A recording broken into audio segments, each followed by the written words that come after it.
Good afternoon, ladies and gentlemen. Jeremy Johnson back again with the February monthly market update.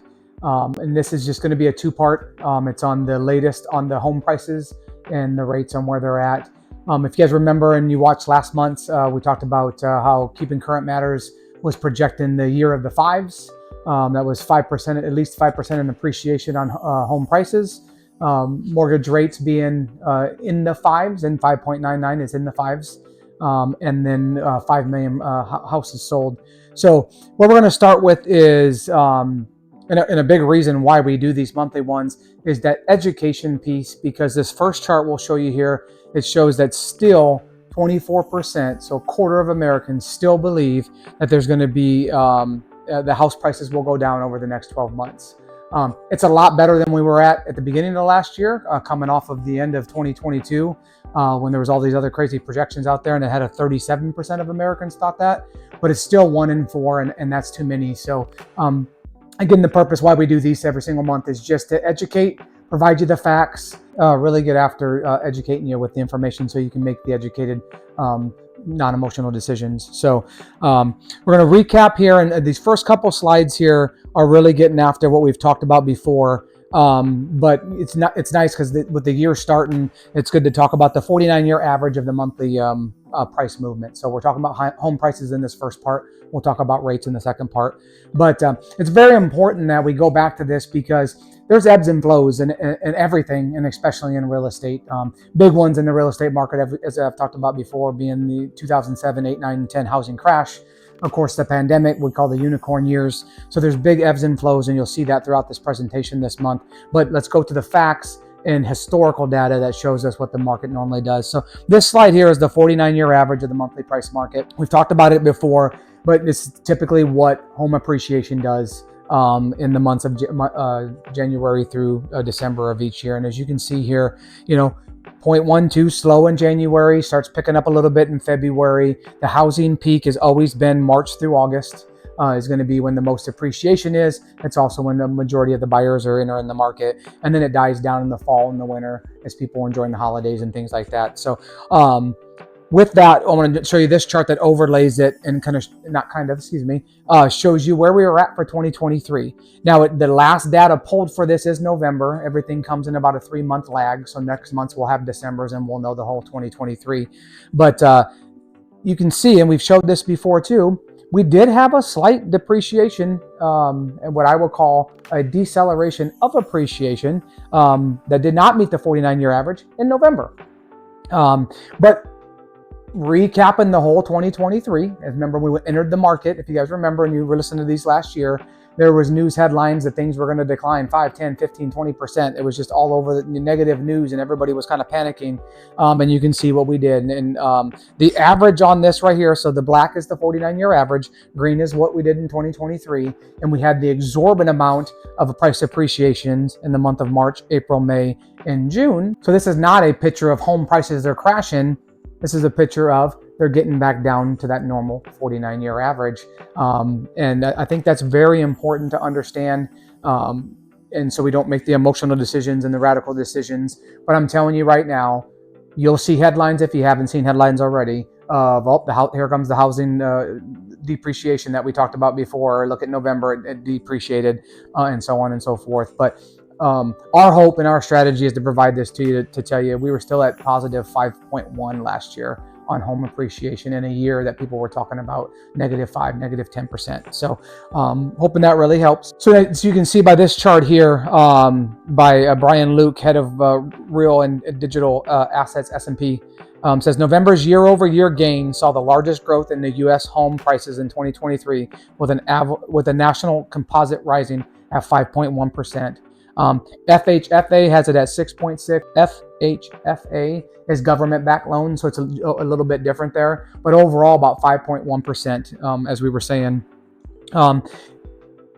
Getting after what, depending on where you live and perspective of where you live and what news stations you watch, you may see a chart like, you may hear people say, well, in Boise, Idaho, and Phoenix, Arizona, and all these other states, it is drastically. It's just the housing market's crashing. It isn't. It appreciated so much in those areas, and this chart here is a chart of the top 20 cities. But it appreciated so high in those areas in 2020 and 2021 that it had to come down to get back to that 49-year average, or at least get close to that 49-year average.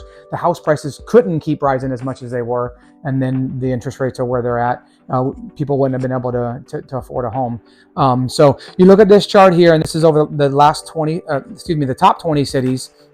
And you can see in the small print there, the U.S. national average for 2023 was 5.1 on the appreciation, home price appreciation. And there's only one red in there.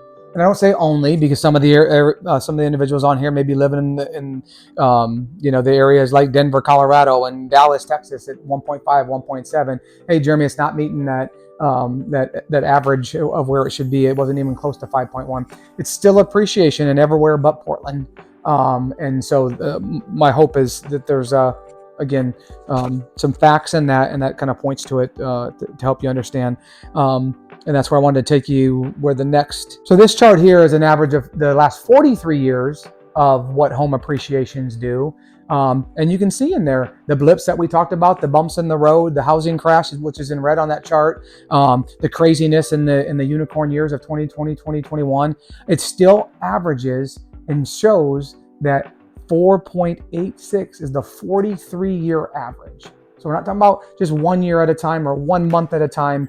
Same thing with interest rates. It's daily that they're changing. But let's look at historically where the real estate market's at to give you guys some confidence and rest assured and some facts to be able to make educated decisions. But this is the 43-year average, and you see where it's at. And over the last 12, 13 years, it's met or exceeded the 4.86 average, which will bring me to the point of the next slide here, which is why we always say that real estate is one of the best long-term investments. Again, that's not our opinion because we're real estate agents. It's factually, and you can see here, if you take the FHFA that said 6.7, 6.8, and the 5.1, if 1 year, when you buy a house, if it's in 1 year, you're gaining around that 5 to 7% interest. Look what it does when you stay in a house for 5 years, 10 years, and possibly 30 years. I don't know, and I've said it before, but I just don't know of anything that you can purchase and own for 5 years and make 50% profit on it.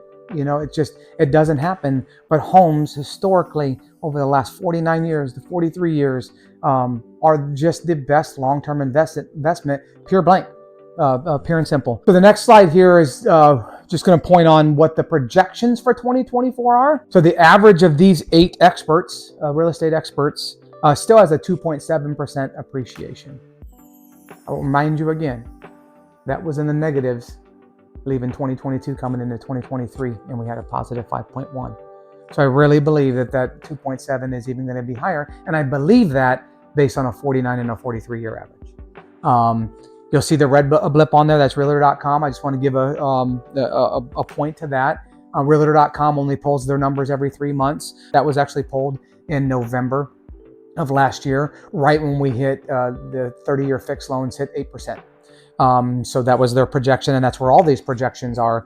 That's where that projection was, and I'm going to show you in this next slide. So Realtor.com, when it's updated in this month of February, next month, you'll see, I would almost guarantee that you'll see that actually be higher than the negative 1.7 that they were projecting.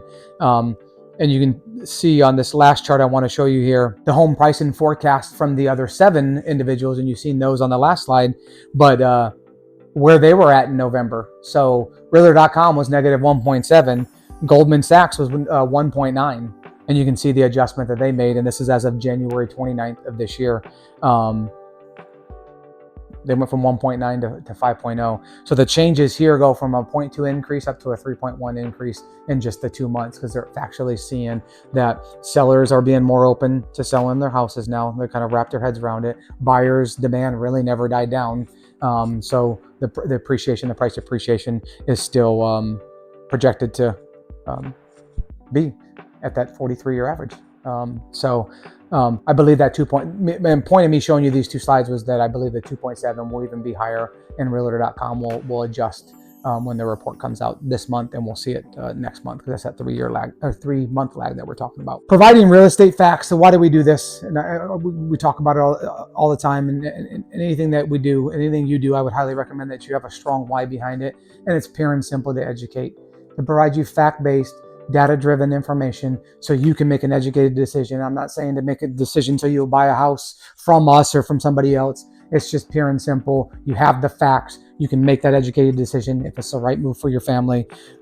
So that's why we do this, to try to provide less emotional stress in it, and just help educate you guys on it. So we'll wrap up this section one here, and we'll pick up on part 2, where we'll talk about the mortgage rates, where they're at, and kind of what they project for 2024. Thanks. Have a great day. We'll see you on the next episode.